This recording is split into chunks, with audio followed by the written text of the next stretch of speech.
An airliner with 239 people on board vanishes without a trace. An airliner just disappeared. That's unheard of. In a search area almost the size of the United States, how do you find a 300-ton jet? Well, I don't think people realize just how big the world actually is. There's still parts of the ocean that remain uncharted. What does it mean for the future? There's going to have to be some kind of safety reporting system that can't be switched off by the crew.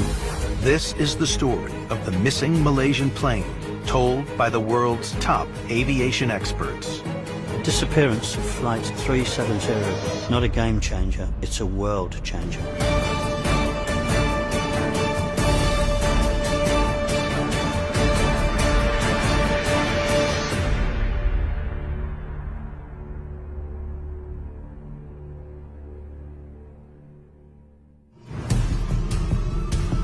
March 8th, 2014. A Malaysian Airlines plane flying from Kuala Lumpur to Beijing disappears from radar an hour into its flight, sparking one of the greatest mysteries in aviation history. In the days that follow, multiple theories emerge about what happened when flight MH370 disappeared. Terrorism, pilot suicide, mechanical failure, and cyber hijacking. It's a mystery that has gripped the world.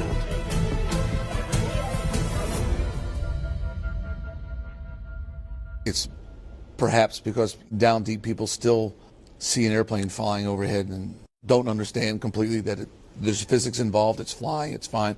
There's some miracle about it. So when something goes wrong with that miracle, it's frightening.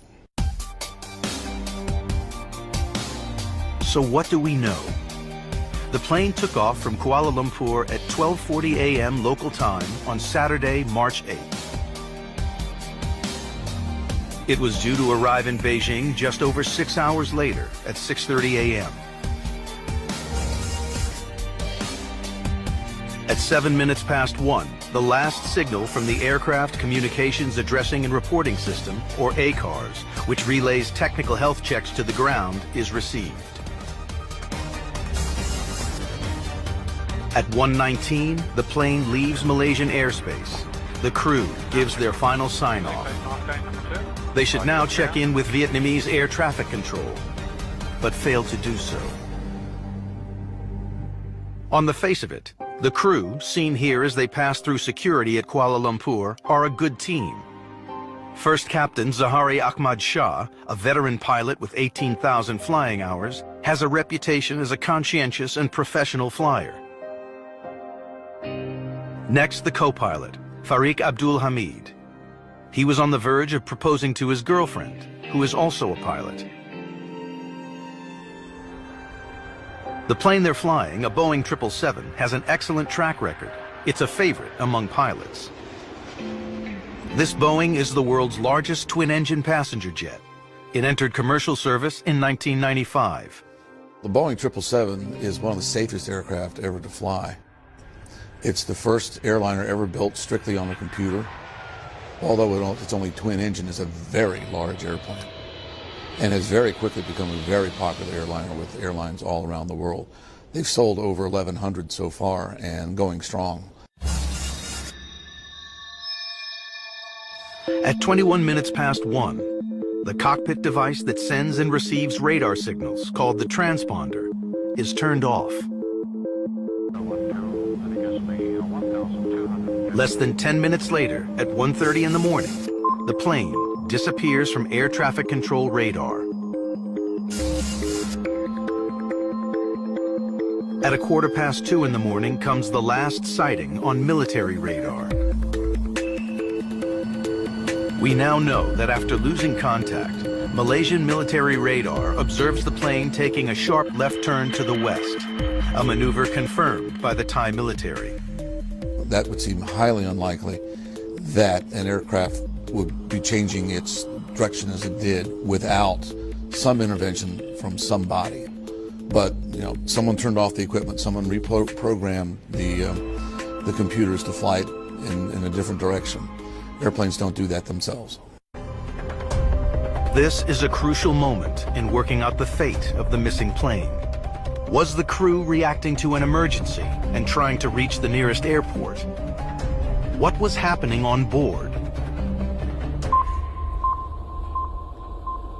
Only a week later would it emerge that satellite signals were still being picked up 7 hours after the plane went missing. They were picked up by a British satellite firm called Inmarsat. The last of those signals was at 11 minutes past 8 in the morning. The airplane was sending information back and forth to the Inmarsat 3F1 satellite over the Indian Ocean.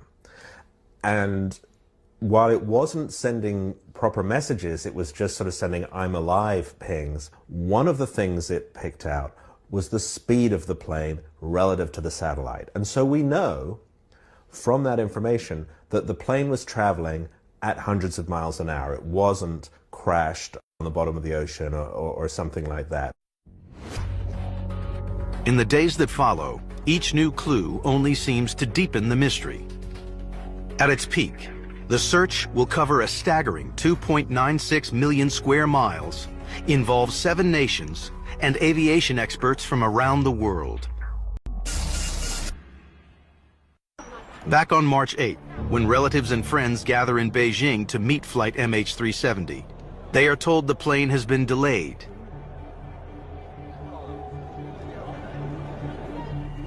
Quickly, it becomes apparent this is much more serious.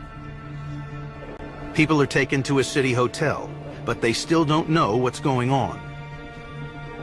Nobody has told us anything. Nobody talks to us except volunteers and hotel staff. Officials have no idea where the plane is. We do not have any findings at this point in time. The search and rescue team has started since morning. Everyone has put in an effort, and yet we have not found any wreckage, no wreckage whatsoever. As Malaysia wakes up, people gather in Kuala Lumpur airport, desperate to learn the fate of friends and family. But nothing is forthcoming. The search starts immediately. The U.S. 7th Fleet joins in, aware time is running out. As every hour goes by, the search area gets bigger and bigger. A person can survive in the water for at least 72 hours due to sheer willpower. After that, the chances of survival get less and less, and that's what we're concerned with right now. But what about the plane? If MH370 had ditched in the sea, how long could it stay afloat? Oh my God, it was a big plane. I heard a big boom just now. When an Airbus A320 hit a flock of geese and ditched in the Hudson River near Midtown Manhattan in January 2009, it floated for long enough to be secured by boats. All the passengers were rescued. 3 or 4 minutes into the flight, I was sitting in 22A, so the left engine just blew. Fire, flames coming out of it. Looked over the water and we thought we had a chance because, you know, there was some water, and got to give it to the pilot, man. He made a hell of a landing. But that was on a fairly placid river, not an ocean. Even if the Malaysia jet had ditched as successfully as the Miracle on the Hudson, there was no land nearby. It would be at the mercy of a sea where wind speeds reach 40 miles an hour and the waves can be almost 20 feet high. And if it did reach the surface in one piece, it would take only minutes before it started sinking the 2.5 miles down to the seabed. On day 2, as the search is starting to gather momentum, comes the announcement there is very little hope left of finding people alive.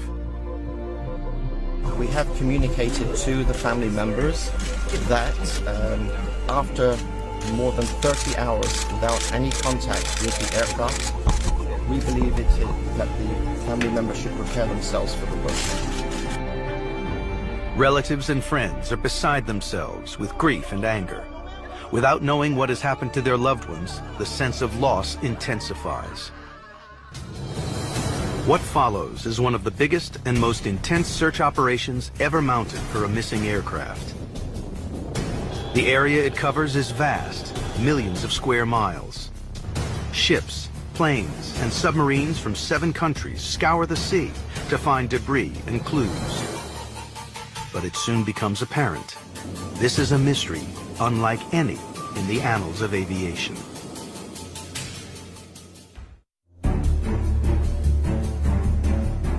It's day 3 in the hunt for Malaysia Flight 370.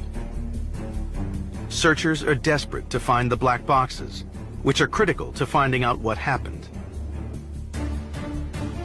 There are actually 2 black boxes, one located at the rear of the plane containing all the technical flight data, and one at the front of the plane recording conversations in the cockpit. Both are essential to knowing the plane's fate. The satellite firm Inmarsat looks again at the signals, or pings, to get a more accurate idea of where the search operation should be looking.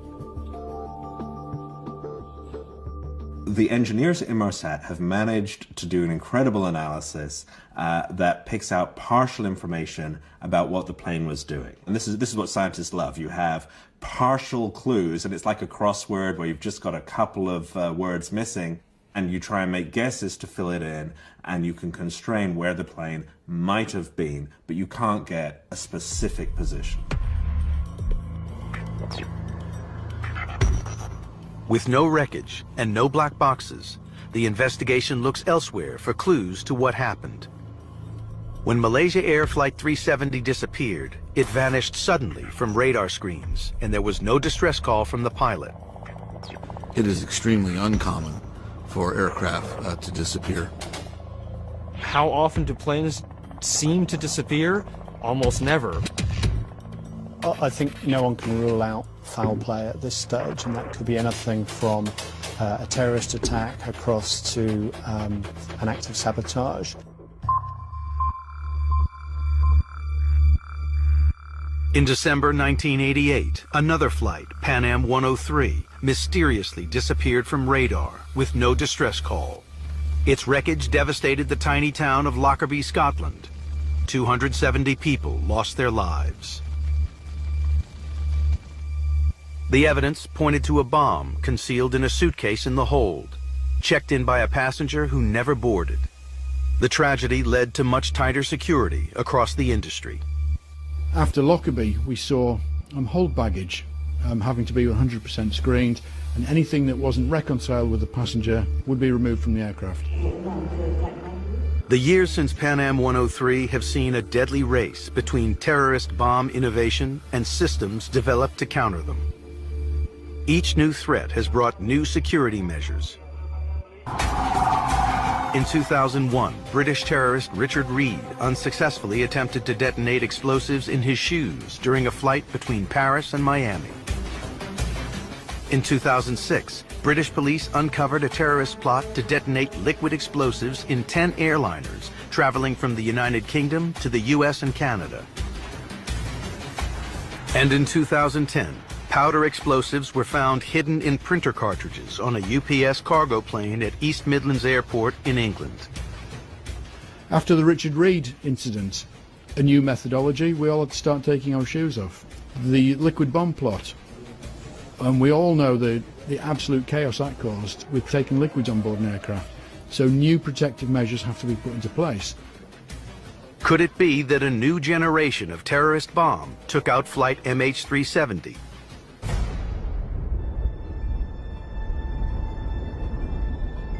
We still could find that there has been an explosive device that has been used by a terror group to get control of the plane. We've seen powder explosives on the printer bomb. We've got mobile phones on planes that can potentially put in bombs, and we've got small amounts of liquid. So we could have a bomb maker in Malaysia that is supporting an international terror group.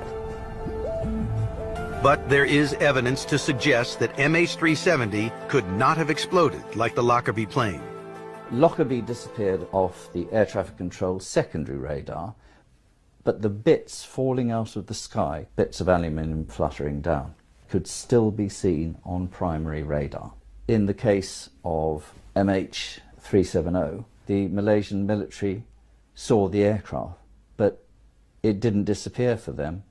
They kept on seeing it. They watched it go somewhere. They didn't watch anything fluttering to the ground. The failure of the air and sea search to find any wreckage around MH370's last known location suggested a bomb had not brought down the plane. But if a sudden devastating explosion was not responsible, what was? The investigation now focused on air traffic control's secondary radar and a radio device located in the cockpit of the 777 called the transponder. A transponder is a way for air traffic control to more accurately track aircraft under its control. A transponder is actually a box in the aircraft, and it responds to a radar. When the radar energy sweeps across the aircraft, the transponder will receive that energy and then respond back with a signal. Air traffic control uses this information to accurately identify your radar blip on their screen and to know what altitude you're at. When MH370's transponder stopped transmitting at 1:21 a.m. on Sunday, March 8th, the plane disappeared from air control radar screens. Did the part fail, or was it physically switched off? It would be highly unlikely that the transponder would turn itself off. As pilots, we're always trained that the transponder should be on, especially when we're taking off, and not to forget it. So it would take a physical action to turn the switch to off. If the transponder was switched off, who was responsible and why? Could it be a hijacking? If we find that MH370 was indeed hijacked through traditional methods, then that's something that the Malaysians will have to look at internally, and within the region and across the globe we're going to have to look at, is what we're doing right now good enough to prevent a hijacker boarding an aircraft? Early in the investigation, it was announced that 2 passengers had boarded the plane under assumed identities. We have the CCTV's recording of those passengers from check-in right to the departure point. Paria Nur Muhammad Murad and Syed Muhammad Reza Delavar were photographed boarding the flight using stolen passports. The stolen passports had been recorded on Interpol's Stolen and Lost Travel Documents database, but both airport and airline staff had failed to make the necessary checks. An international police operation soon tracked down the genuine passport holders. The 2 suspects turned out to be Iranian, raising questions of whether there might be a link to terrorism in the Middle East. Based on the evidence, the airplane didn't crash where it lost its signals. All of the evidence leads to a conclusion that there was human intervention. The electronic equipment was turned off. That equipment does not fail, not that way. A human had to intervene.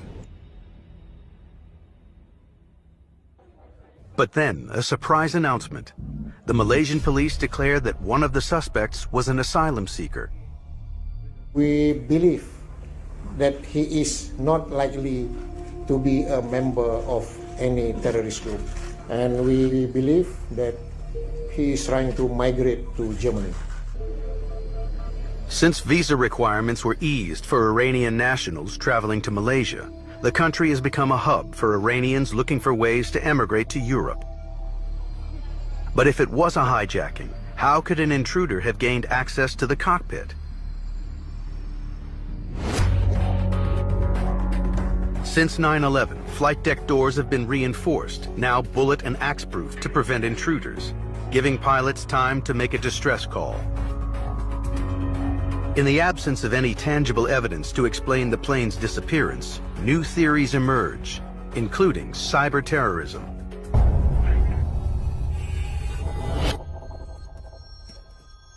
The cyber attack would be a highly sophisticated attack, which at the moment would seem the most unlikely, but that's only because we haven't seen it before. The day before 9/11, we never would have imagined that an aircraft would have been used effectively as a cruise missile to attack New York and Washington. In 2011, the Iranian government released these pictures of a downed U.S. military drone. They claimed that it had been brought down by their cyber warfare unit. the drone's controls were taken over. The drone thought it was going back to its home landing. High deception using satellites and commands through to the computers. A cyber hijack really is a new form of warfare, and it's taking us into cyberspace where actually all forms of warfare are now concentrating on. But is it possible that something as large and sophisticated as a Boeing 777 could be remotely hijacked? I've seen evidence from an aircraft manufacturer not too long ago that would indicate it is possible, and I believe that it's something that the agencies within the region and Boeing must be looking at very seriously.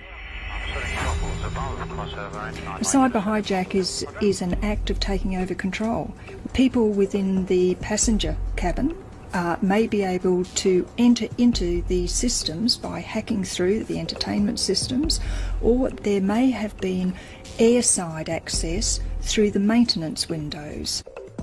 And a pre-programmed plot timed to actually simulate the pilot's activities has taken that plane off course and actually controlled every action of that plane, and potentially may have lost the plane or could have landed the plane.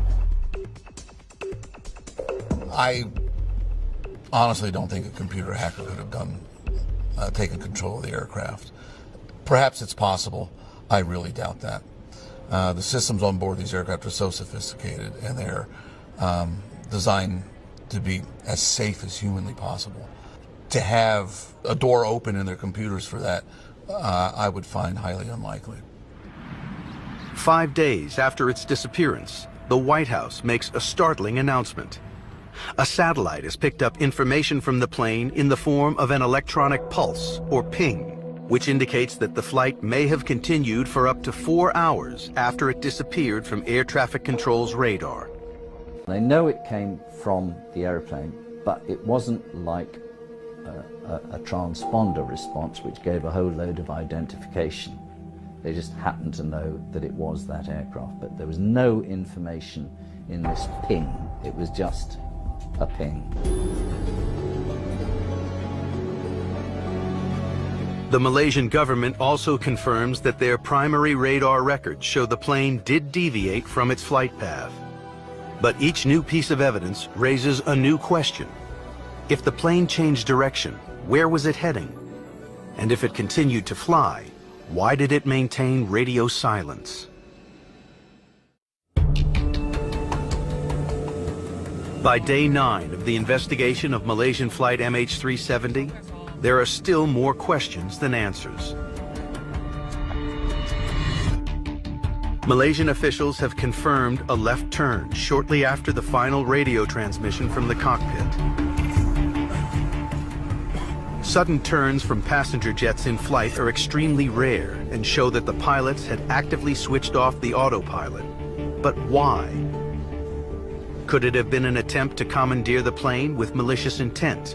Or was the crew of MH370 undertaking a desperate effort to get back to land and save the lives of the passengers on board?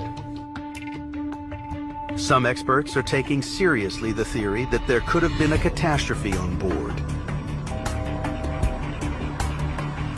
I'm still leaning towards some kind of accident, some kind of engineering problem, some kind of problem with cargo releasing gas or catching fire. I believe at that stage there was some form of catastrophic failure on the aeroplane, either a decompression or perhaps an electrical fire which incapacitated the flight crew. I think the flight crew probably made a valiant effort to get the aeroplane onto a new course to safety. Pilots are trained to know where their safest landing strip would be in case of an emergency. For Captain Shah, this would not have been Kuala Lumpur because it would have meant flying over an 8,000-foot high ridge.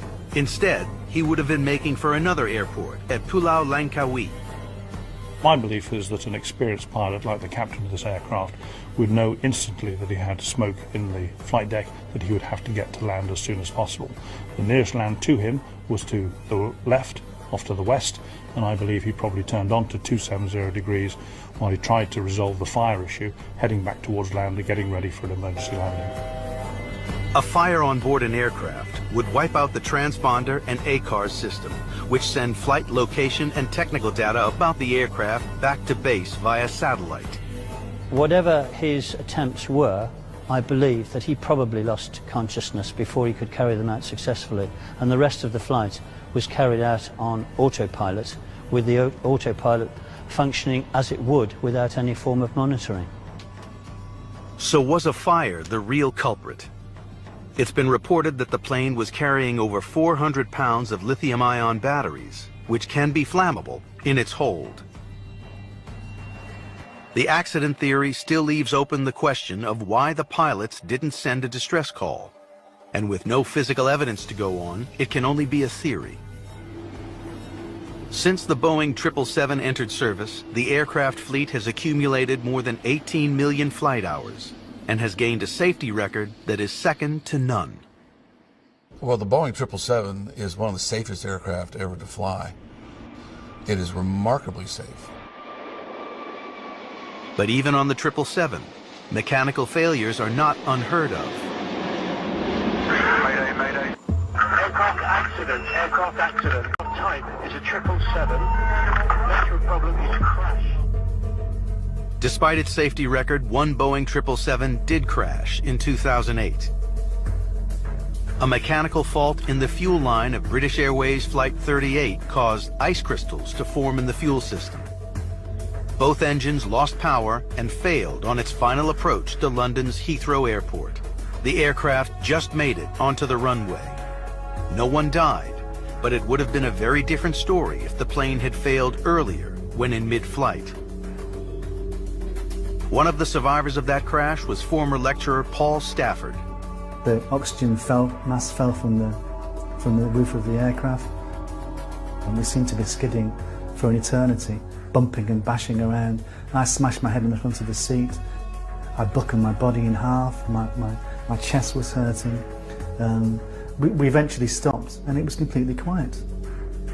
I looked to my left, and the undercarriage had come through the wing. And at that point, the captain did say, "Evacuate, evacuate," and that's the first moment I realised how serious it had been.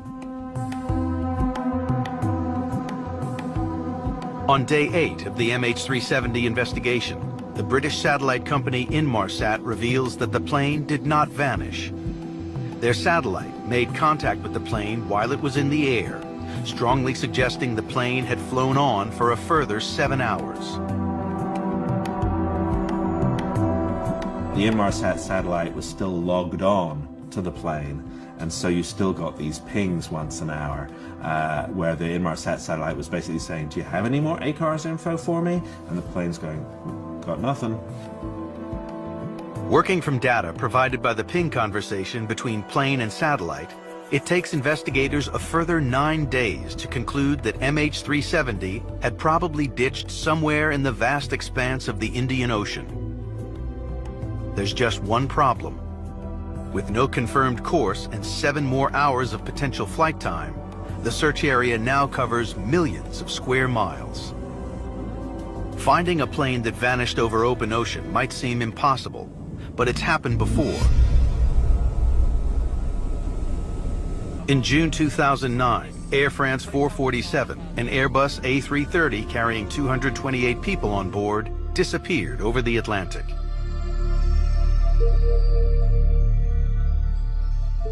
A relatively minor mechanical failure was the catalyst for a fatal event.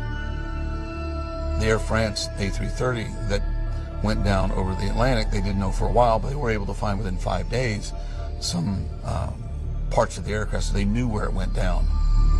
They were actually able to find floating debris from that incident because they had more data from the airplane. They were able to narrow down the location of where that aircraft, the last position of that aircraft, a lot more closely. Aircraft crash investigator Colleen Keller was a key figure in the search for Flight 447, but the initial search area was much smaller than the one for MH370. We had a search area that was a 40-mile radius, and the way that we determined that search area, it was a circle, was that we had a last known point reported by the ACARS system on the aircraft The next report should have come 4 minutes later, and it was never received, indicating that the aircraft went into the water at some point during that 4-minute period. From this information, investigators were able to draw a 40-mile circle, which equated to 5,000 square miles of open water to search. Even so, their task was made much simpler than finding MH370, which continued to fly south long after the plane's ACARS system had stopped working. That's thousands of square miles. It's 100 times the search area for the Air France search. Satellite ping communication has revealed that MH370 probably flew toward the Indian Ocean.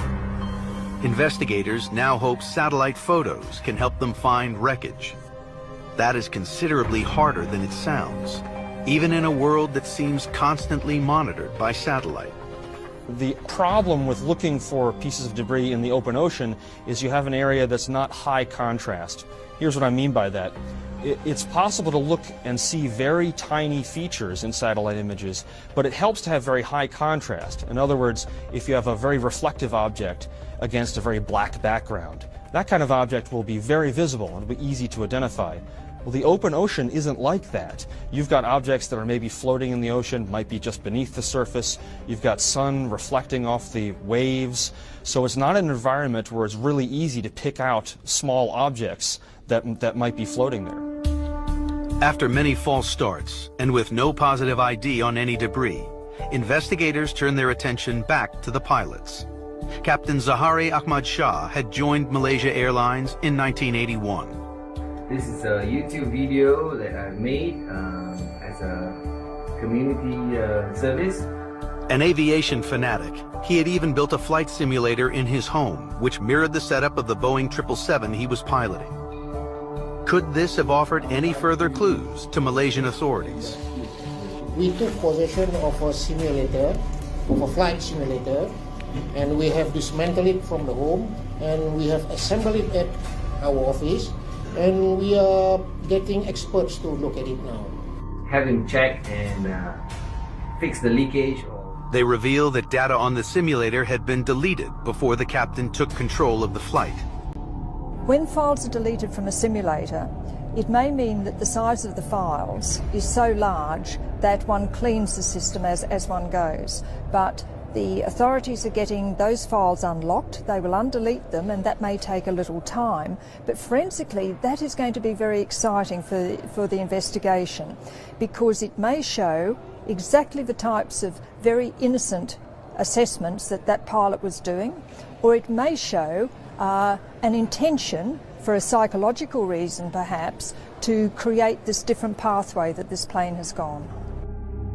Even without the data from his simulator, investigators are about to discover startling new information about Captain Shah.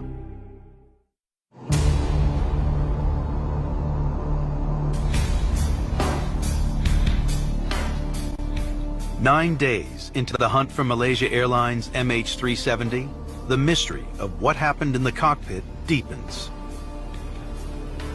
Previously believed to have been a proud father and grandfather with a secure and happy marriage, it emerges that Captain Zahari Ahmad Shah's wife had left him just hours before he took off from Kuala Lumpur. Experts shift the focus of their investigation to Shah's psychological profile. Perhaps they have a theory that, he was very, very depressed, and therefore he caused the aircraft to crash. That might be one theory. And so they might be trying to ascertain, was he really depressed at the time, and what would be reasons that would be causing him to want to take his life. Chris Neeson, a fellow pilot and close friend of Shah's, finds it hard to believe that he would crack under emotional strain. He was one of the original 777 fleet captains. He's a great guy, just a great pilot. I think it attests to his experience of 18,000 hours of flying, great career. With his character and what we knew of him, it just wouldn't make any sense that he would have anything to do with any sort of deliberate action on his part. There are questions, too, about the character and professionalism of 27-year-old co-pilot Farik Abdul Hamid. It's revealed that he had broken flight rules by inviting 2 women into the cockpit during a flight from Phuket to Kuala Lumpur in 2011. The areas that are going to be looked at is the sort of almost the roguish nature of the first officer that's being portrayed in the press in terms of, you know, his affairs with girls and things like that. But I think that still turned out just to be a young man with normal desires. Concerns about Hamid's mental state are downgraded when news breaks that he was about to propose to his girlfriend.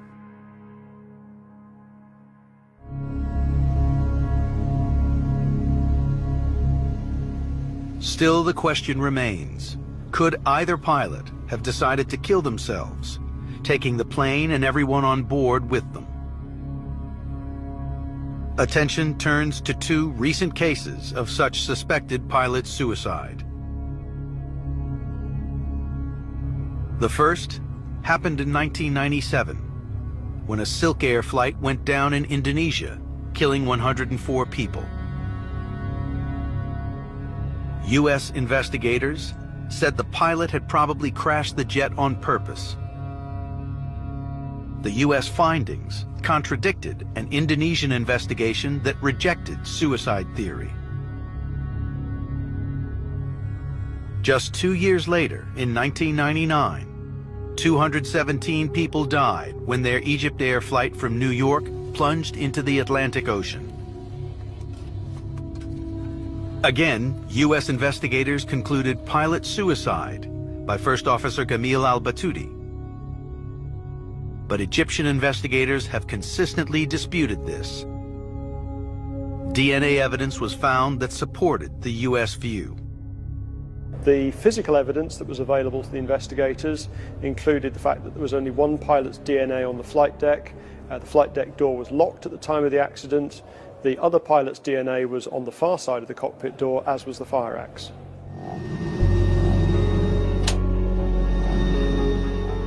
Did this scenario play out on the flight deck of MH370? Could the pilot or co-pilot have locked the other out of the cockpit and taken over the plane with malign intent, leaving their colleagues struggling to break down the reinforced security door? We may never know. But on April 2nd, Malaysian police announced that they have ruled all passengers out of their investigation, narrowing their inquiry to cabin and cockpit crew only.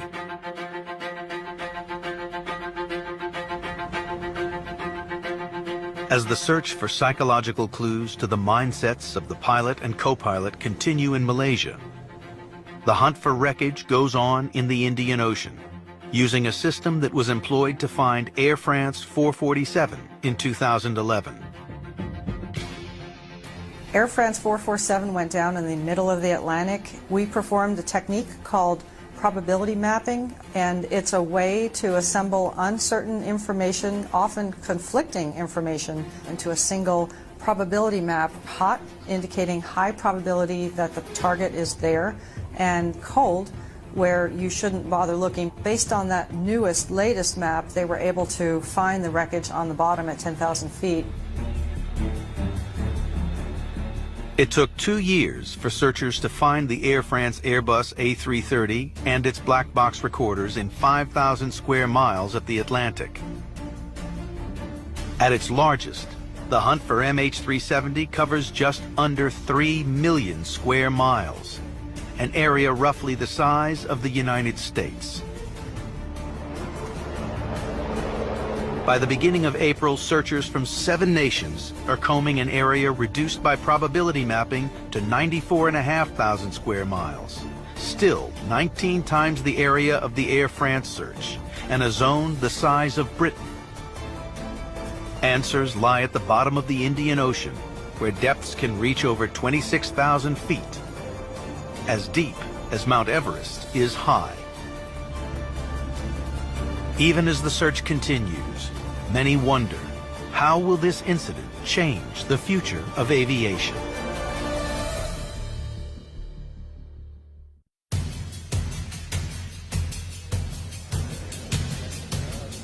By the beginning of April 2014, the exhaustive search for Malaysia Flight 370 has turned up many tantalizing leads, but no wreckage and no black box. Experts agree that to have any definitive answer for what happened, they have to locate the plane. And the more days that pass, the harder it becomes. The recording of flight data is very critical for accident investigations, and this includes basic information about altitude, airspeed, heading, but more importantly, the sounds that were occurring in the cockpit. So one could hear if there's an intruder in the cabin or if there were some sort of unusual action being taken in the cockpit. To find it, if it's gone underwater, one of the things that you would use is this beacon here, which emits a signal for at least 30 days. You have to have some idea of where the accident site is. So depending on things like the depth of the water, the temperature of the water, you may be able to pick this up from only about 5 miles away. But we're talking about a large area of sea here. You have to have a pretty good idea where you're looking, or you have to be very lucky. For weeks, searchers scour some 3 million square miles looking for debris from MH370, but find nothing. Despite an intensive international effort, the only firm conclusion is that the plane went down somewhere in the Indian Ocean. But even without a clear answer to this mystery, MH370 has already sparked ideas to prevent future disappearances. One issue that's already being discussed, and I think it's one of the outcomes of the Air France 447 case, is really looking at the underwater locator beacons.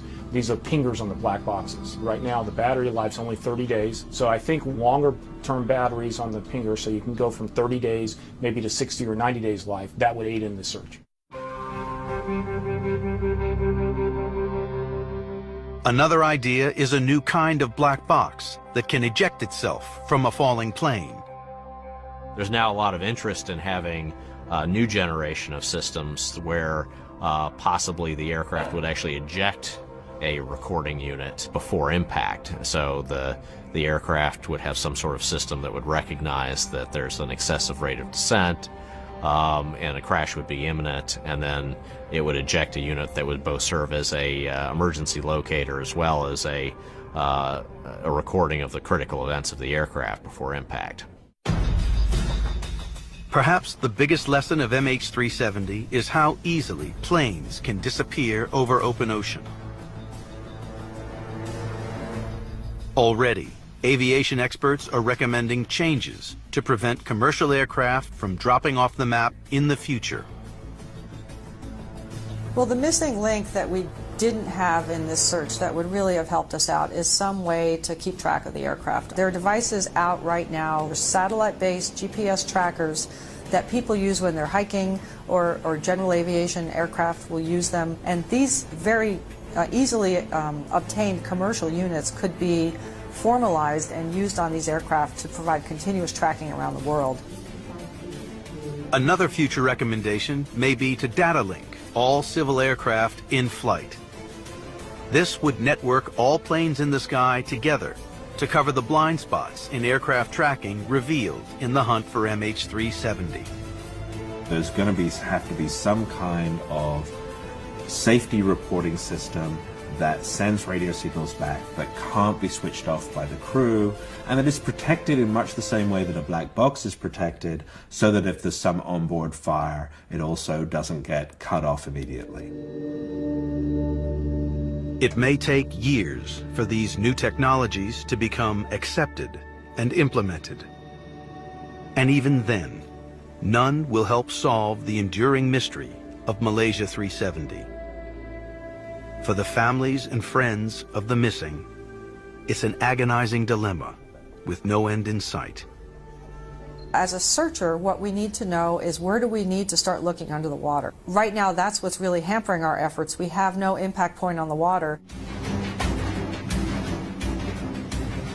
In March 2014, a Boeing 777-200, one of the safest aircraft ever built, vanished. With its 239 passengers and crew, seemingly without leaving a trace. Unless some sign of it is found, we may never know its fate, and that of all on board. It's going to take a long time to find physical evidence and understand what went on with this aircraft. Right now, we really don't know, and it's almost impossible to estimate how long it's going to take to solve this riddle.